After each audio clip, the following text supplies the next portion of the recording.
You're tuned to KSJE, Farmington, New Mexico, 90.9 FM. And now 103.3 FM, K277CR, Durango, Colorado. KSJE is supported by Tyrannosaurus Meet the Family, the new exhibit at the Farmington Museum.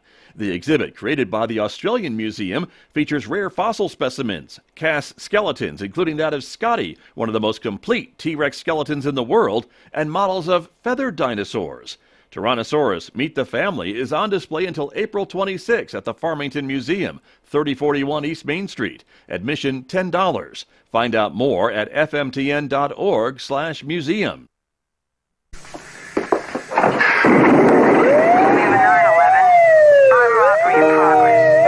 Surplus store, corner People's Drive, North 24th Street.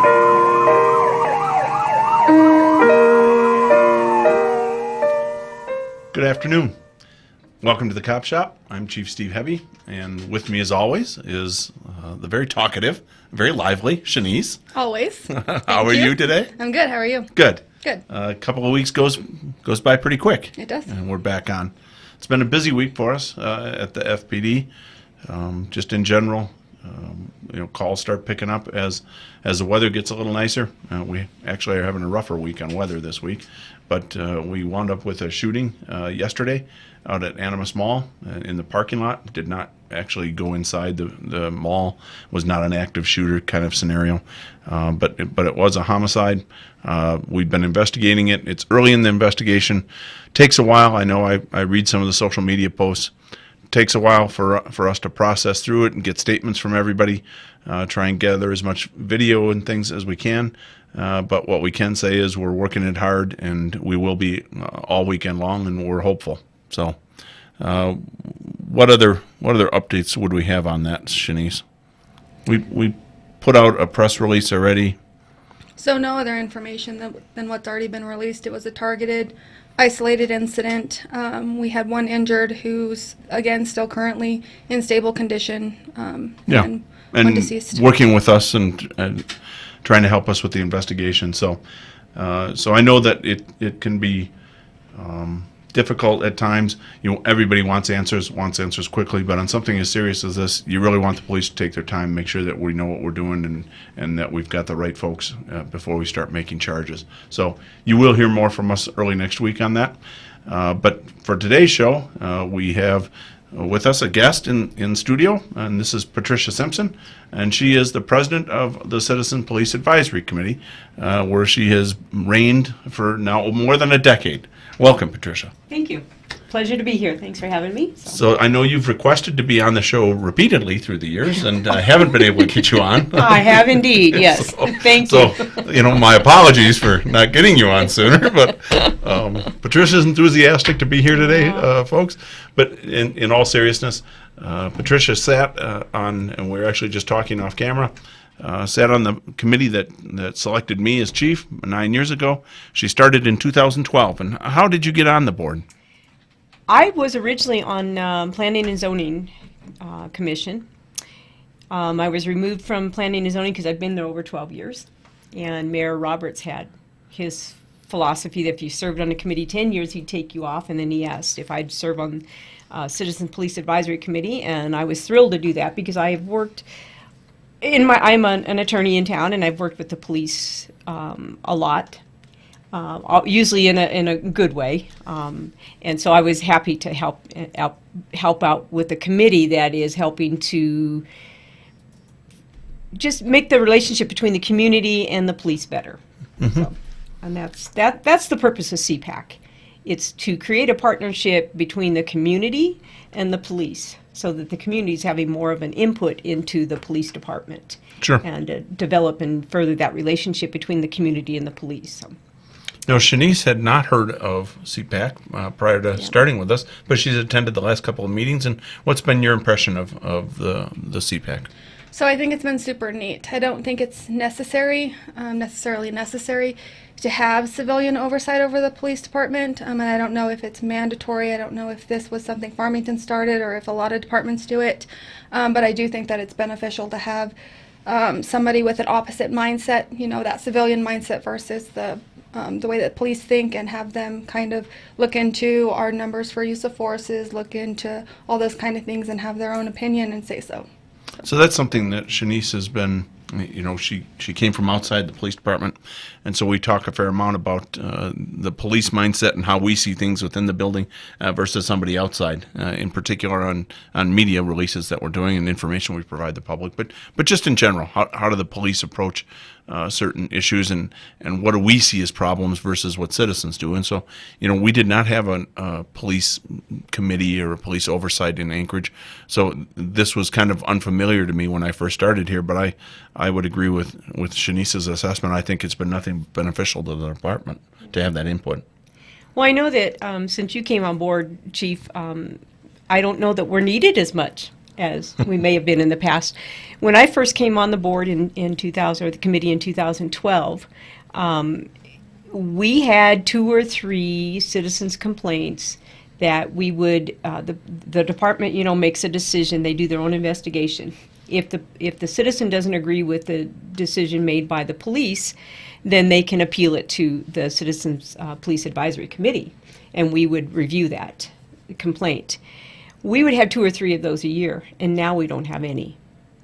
And that's just, so are we still necessary? I think we are. I think, it makes transparency between the police department and the community, because you have to come and report to us every 2 months. We're not overseeing the police, we are a partnership with the police. Yep. Yeah.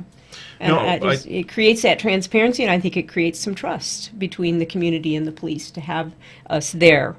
It's not mandatory. The city decided to have CPAC committee. I know that when Albuquerque got into some trouble with the Justice Department, they didn't have a CPAC committee. They then used our design. It's my understanding that they used Farmington's design to create their CPAC committee, and that helped to get them through some of their issues with the Department of Justice. So. Well, I know they really have moved to very heavy citizen involvement, including at all different levels of the internal affairs process. But what Patricia's describing is really the prime function of CPAC is they have say in our internal affairs investigations. So as citizens know, you call us and we'll route you to internal affairs. You outline what your complaint is. We'll investigate it. If the citizen is not satisfied with it, when they get the notice of what the conclusion of the investigation is, we also include an information brochure about CPAC, and that you have the right to appeal our decision to the citizen group. And they will appoint a subcommittee, and they'll reinvestigate basically what the department did and see what they think of our investigation, and then ultimately could make a recommendation to the city manager that this needs to be changed. And that has not happened too much in my time with you all, but it is something that's available, and I actually think from the department's perspective, it's a nice outlet. So it isn't just us, Now, obviously, we know our policies and we know our people. So we start off the investigation. Here's what we think happened. Here's what we think should have happened. At the end, we make a conclusion. But I like having citizens that come in and ask us for an explanation of why we think what we think. Yes. Yeah, and when we get if a case does come to us, we are furnished with the department's complete investigation, including the audio tapes. If there's videotapes of them interviewing the citizen that has a complaint, we review all of that. We also we can meet and talk with any officers that were involved. We can meet and talk with the chief, and we can meet and talk with the citizen who has the complaint. And I can say that in at least my tenure on the committee, we have never overturned what the investigation has found, because the investigation is so thorough when it's done. I think that's something that most citizens don't know. We've talked about it a little bit on the show through the years, but we have 2 sergeants and a lieutenant dedicated full-time to our internal affairs division, so we take complaints extremely seriously. We actually do sustain a number of complaints on our officers during the course of the year, and then take action on those. And that's something as well that we've done over the time that I've been here, is I wanted you guys to see, even if we didn't have a complaint in this particular month, I wanted you to see that actually the department is receiving complaints. Sometimes they're they're terrible and made up, and sometimes they're terrible and true. And we like to show the citizens, here's what the department's taking in, here's the course of that investigation. We show them the videos, we kind of walk them through what happened in the course of that complaint. So even if they haven't received an actual complaint, there's still a fair amount of oversight. They get input on our numbers of use of force, on our numbers of complaints, and then actually are looking at some of the cases that happened over the previous couple of months. Yeah. And how have you liked that? That was something, that we've only started doing in the last several years. What is that? The review of the cases. Does that give you a better insight into what's happening? It does. And what the chief is talking about, sometimes we'll go into closed session. They'll bring us in videos of this is how our case went down. We can see the video, the body cams, and they talk to us about the investigation. It really gives us an insight in what is going on and how thoroughly it's investigated. And then we always have a question session, and it's like, okay, so what are you doing to address how this situation went down? And I encourage the public, come to these CPAC meetings. Yes.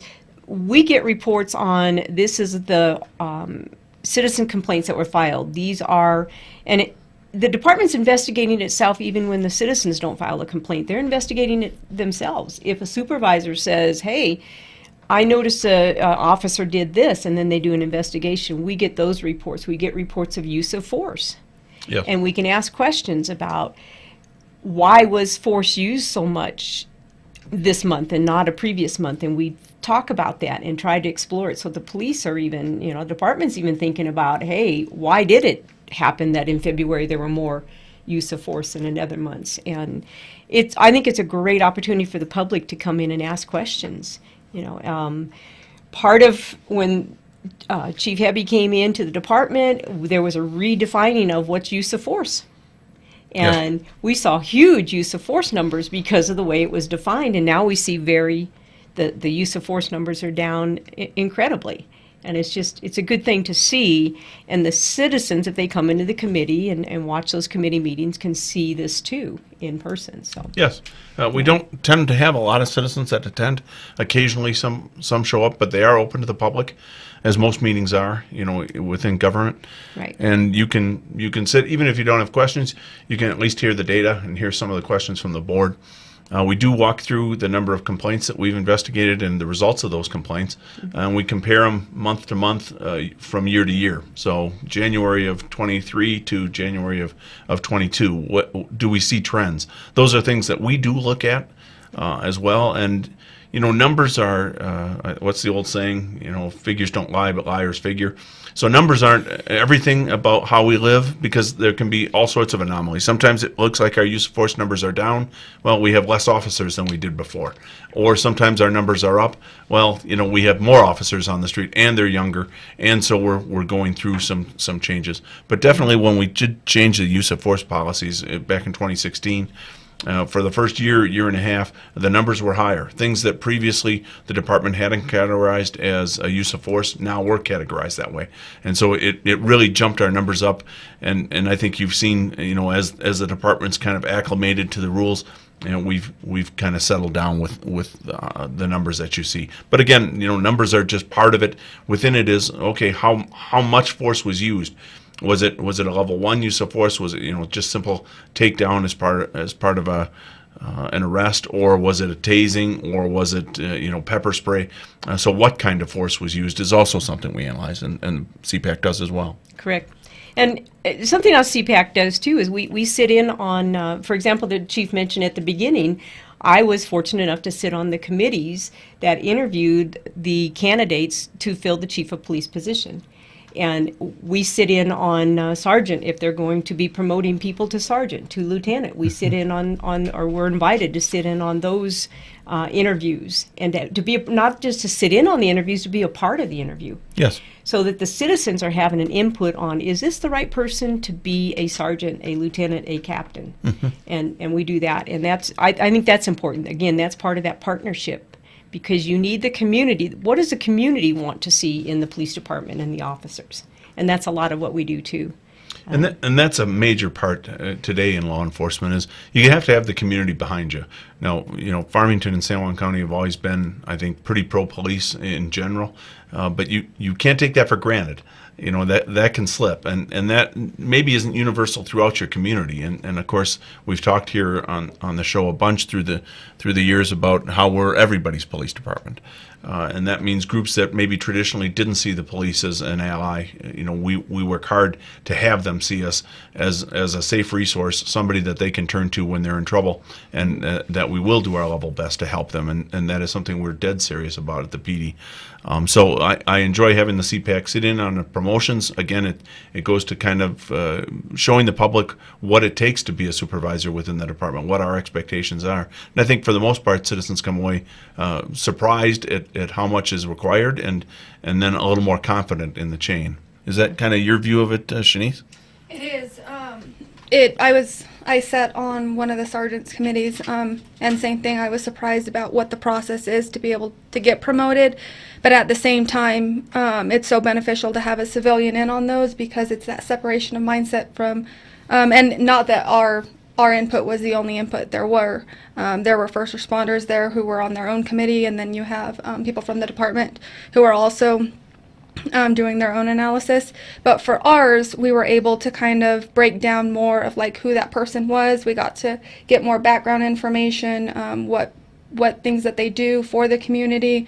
So I thought it was excellent, and I did come away with a lot of insight, and how difficult it is and how long-term that these supervisors are in these roles, and the different roles that they do have to take on as that first supervisory level. And I agree. I know I sat in on, I believe it was sergeant promotions we were doing, and there were like 4 or 5 positions, I think, open. And so the interviews took all day because there was a lot of candidates. And I was like Shanice, I was very, very impressed with the amount of work and the qualifications and what's expected of these. And some of the people that we thought were, had done a great job, they didn't make it because the qualifications are very tough to get promoted in the department. And there's a reason for that. So there is, and we've talked about it through the years. I love cops, really. They're just kids. They show up. They do their level best to help the community. Police leadership is what's going to drive how successful a department is. Mm-hmm. And so who you're promoting, at that sergeant lieutenant level, those are your future leaders down the stretch that are directing the whole department. So you've got to get good people in at that sergeant and lieutenant level to give, especially the kids we're hiring today. I mean, they're 21, 22 years old. We put a lot of responsibility on their shoulders. They need good leadership. They need good supervisors. So we do take the promotional process seriously. Now that's something that was going on before I came here, that they involve citizens in the process. Right. And I really do like that. We did not do that in Anchorage, and some of that is also being an outside chief. Boy, I've definitely learned through the years, we could have been doing things so different, but we never conceived of it. And sometimes the reverse is true. Why are we doing that? Because you could do it this way. So I've been impressed with the experience of coming from the outside to an agency and learning from them and then teaching them some other ways of doing it. So it was a big deal when they hired outside. I was the first one for maybe 9 years. 3 chiefs ago, I think, was an outside chief. Yep. Other than that, it's not particularly common. What did you think about being involved in the selection process? Oh, it was tough. It was. There was a big push, because there were several internal candidates for the chief of police. There were. And there was a push to hire from internally. But when we sat through the process, and I think it was pretty much unanimous among every committee, because you had to be interviewed before different committees. Oh, yeah. And I think we all came out with you being the top candidate. And there were questions to all of us about why not some of the internal candidates. Mm-hmm. And, I remember thinking they were good. They were very good. They were qualified. They were good, but they were not as qualified. And I think part of what spoke to me, as I recall, was your experience with the Native Americans in Alaska, where you came from, and dealing with that, because that was a big issue when we brought you on board. Yes, it was. Was our relationship with the Native Americans in the community.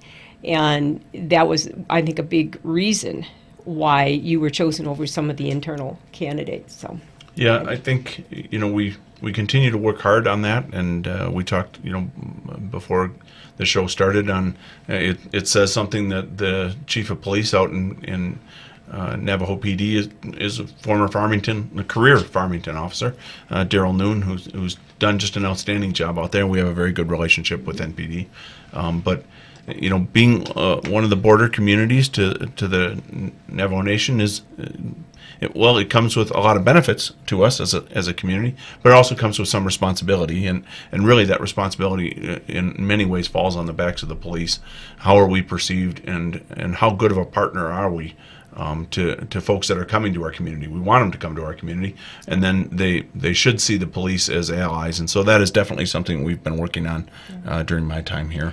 and I see Navajo Police working together with Farmington Police Yes. too. That partnership. Yes. And Which has gotten closer now. They're out at the training academy with us, and use the San Juan Training Center. So it's developing.